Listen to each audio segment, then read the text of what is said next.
Hey guys, welcome to Super Panic Brothers. My name is Dan, and today we are playing Sparkster for the Sega Mega Drive. This was released in 1994 and published by Konami, and is the sequel to Rocket Knight Adventures, which is one of my favourite games of all time, if not my actual favourite game.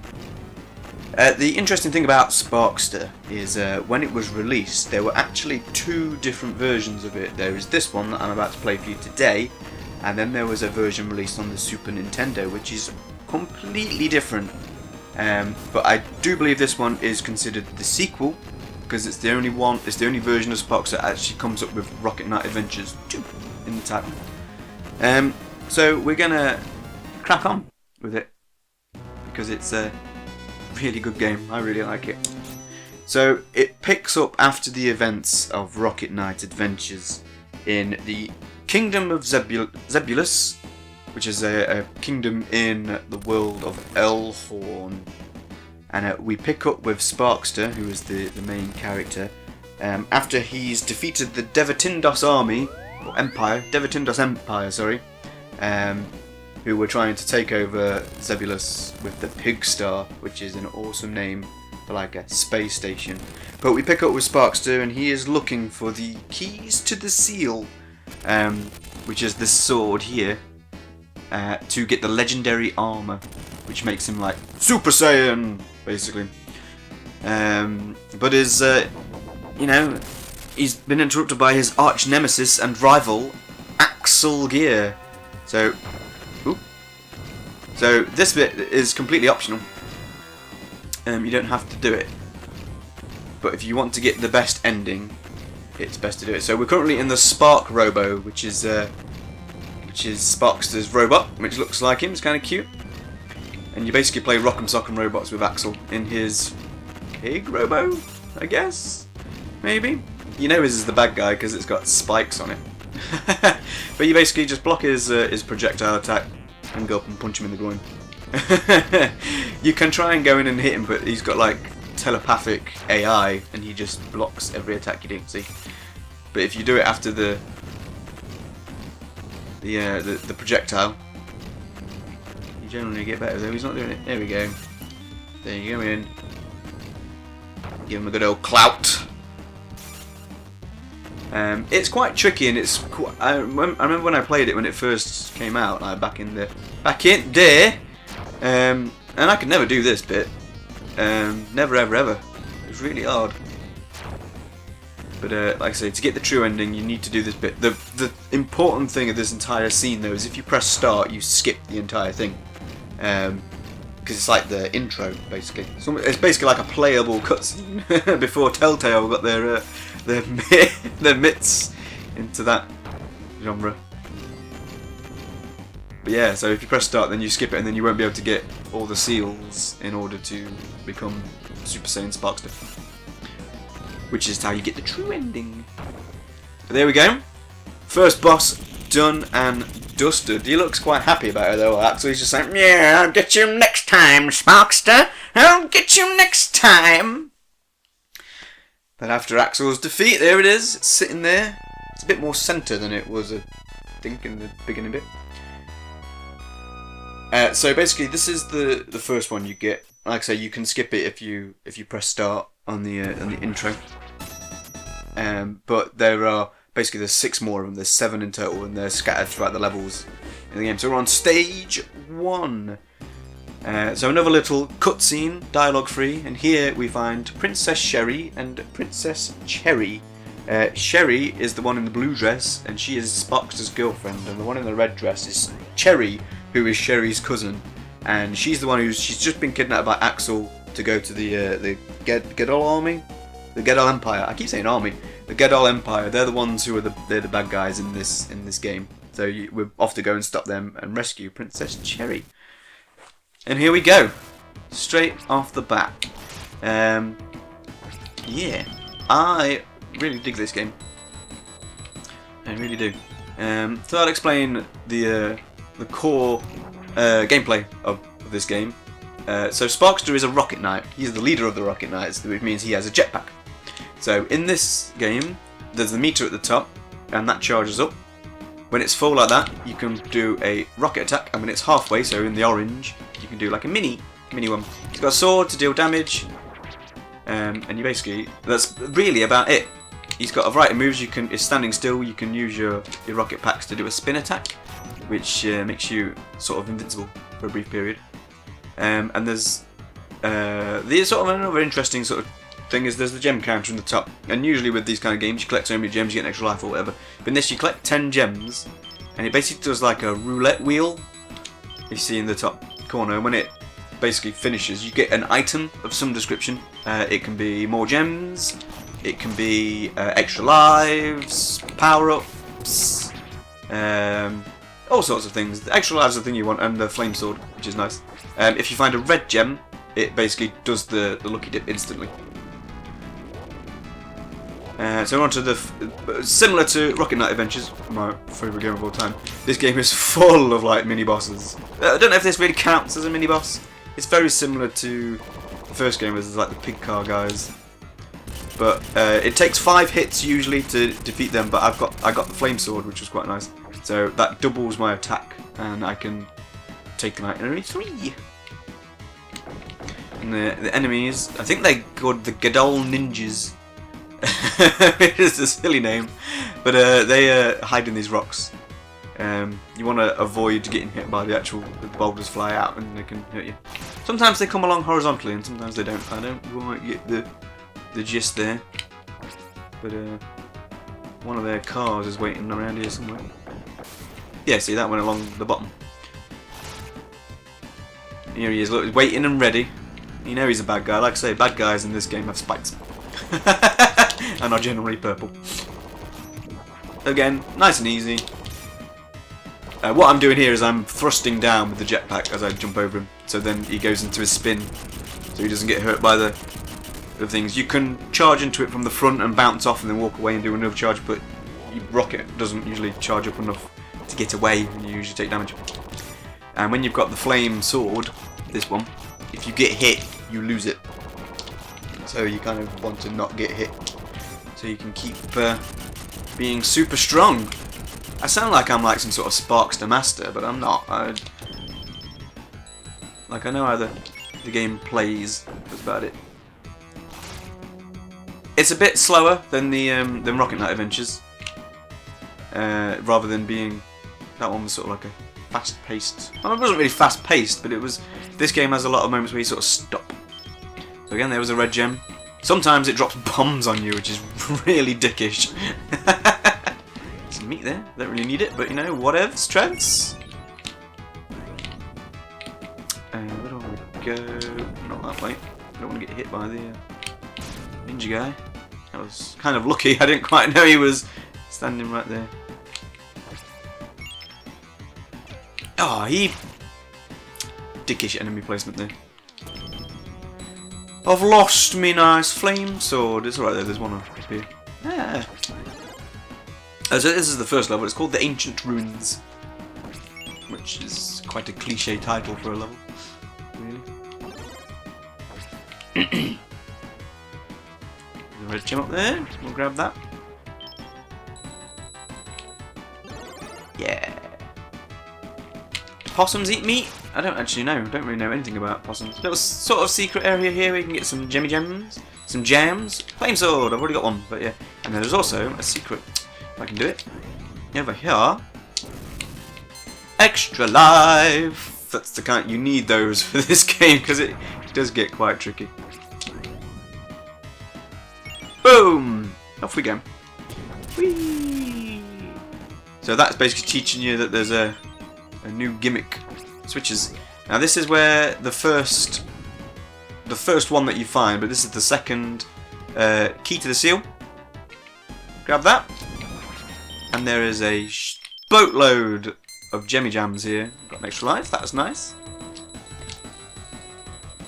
and lots of bombs. It seems. Jammy jam. Another bomb. Another jammy jam. That'll do. Now, like kind of Sonic and stuff, there's usually multiple routes throughout the levels. I used to go along the bottom, but it's really slow and tedious, so I've started going along the top.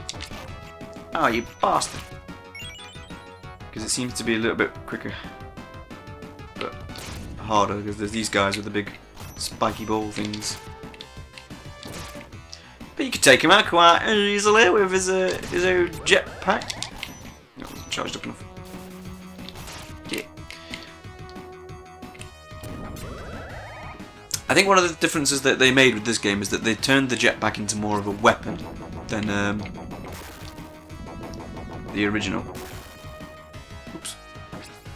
Because in this one, in Rocket Knight Adventures, Sparkster's attack, when you attack, it also does damage close range, but he fires a little projectile as well. Whereas in this one he doesn't, you have to be sort of close range. This is the first boss. I wasn't quite ready for it. First boss? Not really a boss, more of a mini boss. You basically have to unscrew the sides. I'm not doing real already. It basically spins around and the screws line up on the left and right, because you can go through to the other side as well. And you basically corkscrew into it and unscrew it. Once you've done one of those bits, you can then actually walk through it to get to the other side. And you basically rinse, lather and repeat, avoiding the bombs when they hit you and all that.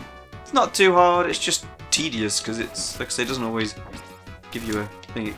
This boss kind of kills the momentum dead a little bit. And I think you have to fight two of them if you go a different route, but I've gone the way where you only have to fight the one.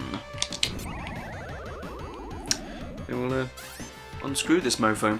We'll break it up.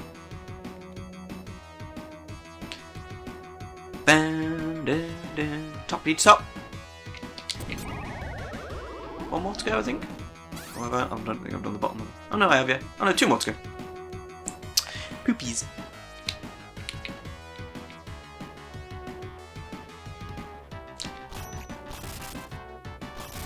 Now with this boss, it's probably a good idea to go through to the other side to try and get the other thing, but I always find I don't have enough time and it just starts spinning around again, so I just stand here and wait for them to line up.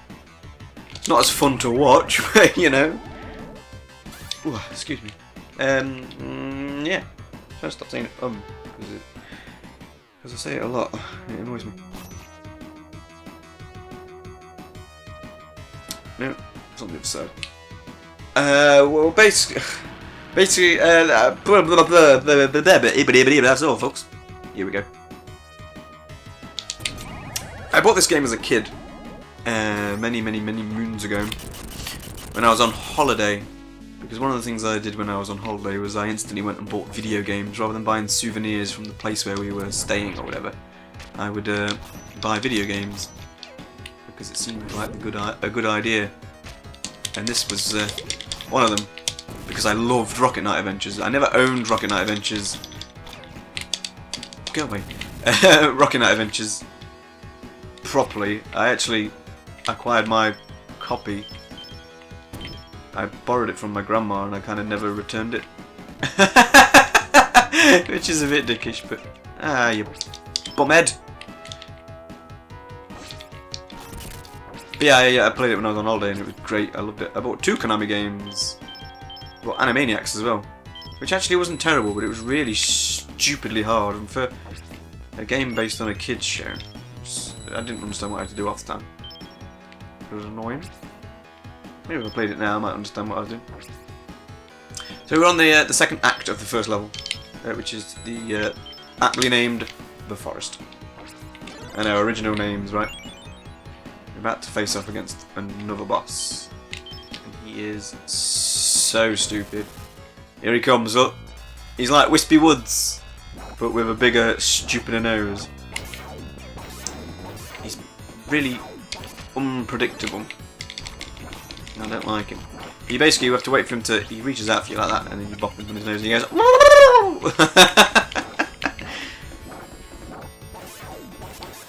Now, when I played this the other day, and he was just stretching out for me, and I beat him really quickly. But then I played it again, and he just kept doing this, which is annoying. I could probably get him there if I'm quick.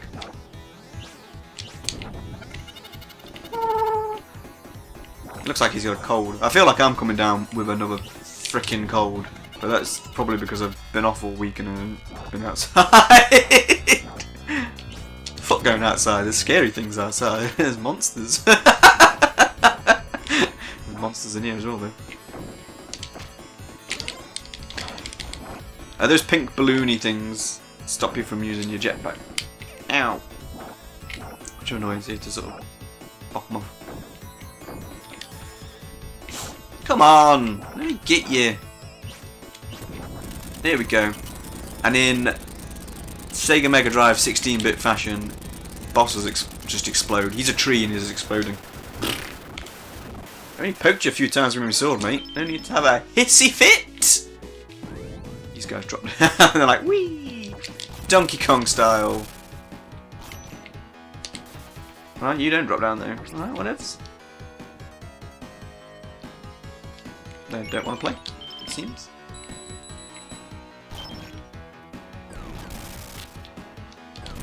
Okay. I was worried he was going to hit me. Oh, bombs. Another sort of bossy bit. I bet these guys just keep coming in the little mine carts and you just to take them out. Poof. Now you might be wondering why I'm playing this and not Shovel Knight, because I said I was going to play Shovel Knight. Basically I'm using this actually because for the longest time I've been using the same capture device. I have a Hopokage HD PVR thing, which works fine, but it doesn't use HDMI. It does component or like SCART, basically. And having to buy a new computer, which if you check out my audio log, which I posted the other day, I explained what was the haps. But yeah, I had to buy a new computer, basically because my mobile one died. But this one's more, well, it's not, it wasn't quite, like, didn't have any sort of special things to it. But I upgraded the RAM. I took the RAM from my old computer and put it in the new one, and it worked. It's so fucking silky smooth now, and I can use the other capture device I bought that didn't work with my old computer, which I got one of those Elgato HD thingy-majigs. So I'm actually using this game as a test of that. But I'm not talking about the game. I'm talking about other stuff. So this is the boss of this stage. He's a big dude. I don't know what his name is. Probably like Frank. And you bounce on the trampoline and rocket him. You've just watched me do it, so I don't need to tell you how to do it. But now on to the third and final act. Now, I do believe if you play this on the easier difficulty, you actually skip the forest. You don't do the second act. You go straight onto this bit. Because I remember I never used to play the forest bit. Because I always used to put it on easy because I'm a scrub. So it's just an auto-scrolling level. You can see some dudes in the background going like, eh. And there's a guy with some terrible wheel spin. Jeez, man, you can get your car sorted out. Or, you know, learn to fucking drive.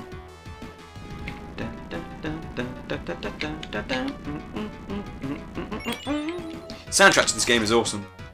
The Super Nintendo version is technically superior in terms of visuals, but I don't think it plays anywhere near as well. Because it has the level design of this game, but the sort of mechanics of the first one, and it just doesn't feel right. The levels are really like in this one the levels are a bit claustrophobic at times, so jetpacking around is kind of like you just bounce around usually, but in that one they're too big and you have to jetpack around, but you don't know what's coming and you just get hit by things all the time. It's really annoying. Oops. But yeah, the Super Nintendo version looks and sounds so much better, but I think I prefer this one. Though it used to be the other way around when I originally played the first one. There is an extra life around here. Did I actually? I didn't get it. I'm not gonna be able to get it. Right, you mofo! Get out of here, ninja! Is it there? No. It's always with bombs. Give me like power-ups.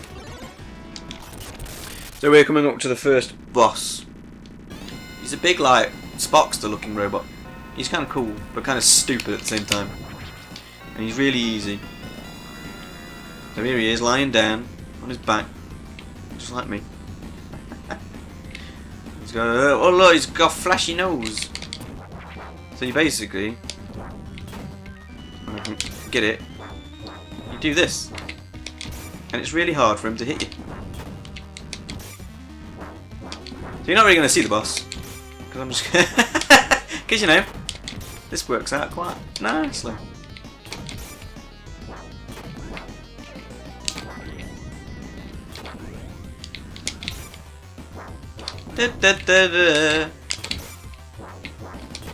Barely hit me.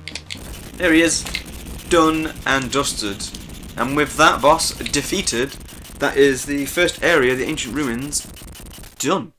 So I'm gonna leave it here. So thank you so much for watching, and I will see you next time for some more Sparkster shenanigans. Take it easy, guys. Toodles.